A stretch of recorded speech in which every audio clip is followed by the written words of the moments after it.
Hey guys, it's Miharu. So now that it's been a week since the release of Crash 4, and hopefully a lot of you have had time to play it for yourselves and get a feel for it, it's about time for my review. This will be spoiler-free, at least in the story department, so just in case you haven't played, no need to worry there. And also, I'll only be talking about the base game, as I've yet to try out multiplayer mode. Let's start with the visuals. This game is gorgeous looking. All the characters are beautifully animated and have some of the most cartoony expressions I've ever seen in a video game, perfectly representing the tone of the Crash Bandicoot series and giving us my personal favorite Crash design. Each of the 10 worlds on the dimensional map are uniquely themed, reminiscent of both Warped and even the first game in the way you travel to each level. In addition, there are 4 different level types to play through: the main path, bosses, timeline paths which involve the other playable characters in their own side quests, and flashback levels which can be accessed by collecting special tapes, which essentially act as death route platforms.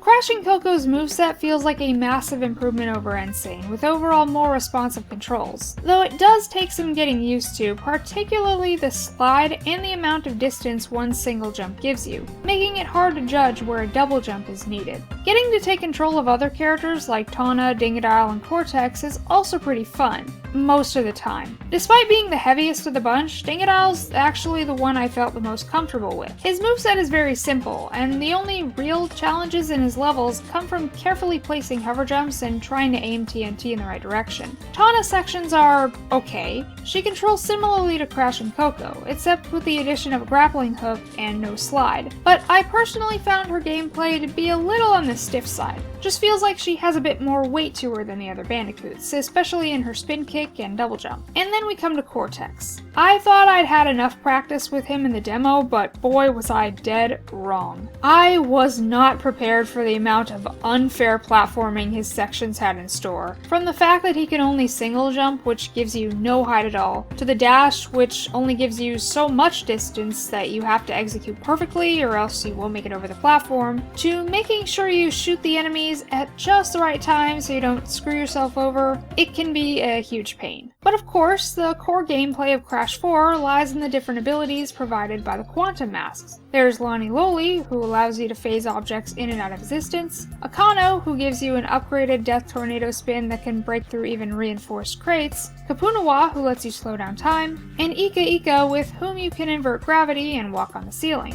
They all have their ups and downs. My favorite to use was probably Kapunawa, as I didn't find her sections as difficult as the others, aside from the Trophy boss fight. My least favorite was hands down Akano. You move automatically when you start spinning, which can lead to slipping off the edge of platforms, and despite being able to spin through anything, you aren't protected from TNT, nitro, or even fire, leading to a lot of deaths you just didn't see coming.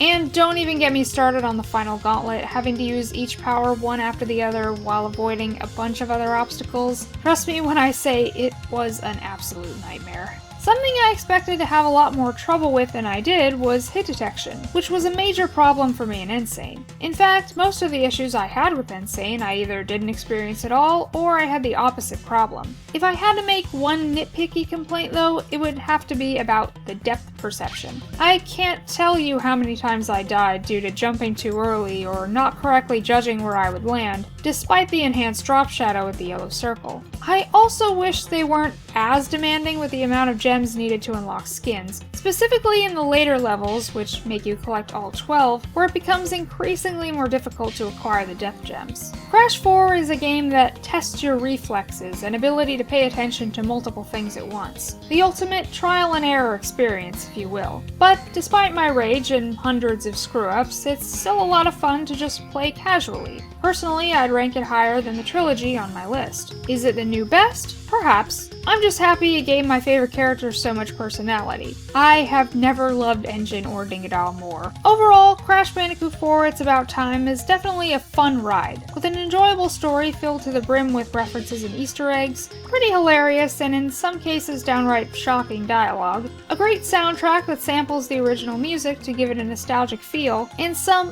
horribly frustrating gameplay that all comes together in what I believe to be a fine combination of Crash's past and future. That's gonna do it for this video, guys. Have you gotten your hands on the game yet? What do you think of it? Leave a comment below and let me know. As always, don't forget to subscribe and follow me on all my social medias, and I will see you next time. Until then, this is Miharu, signing off.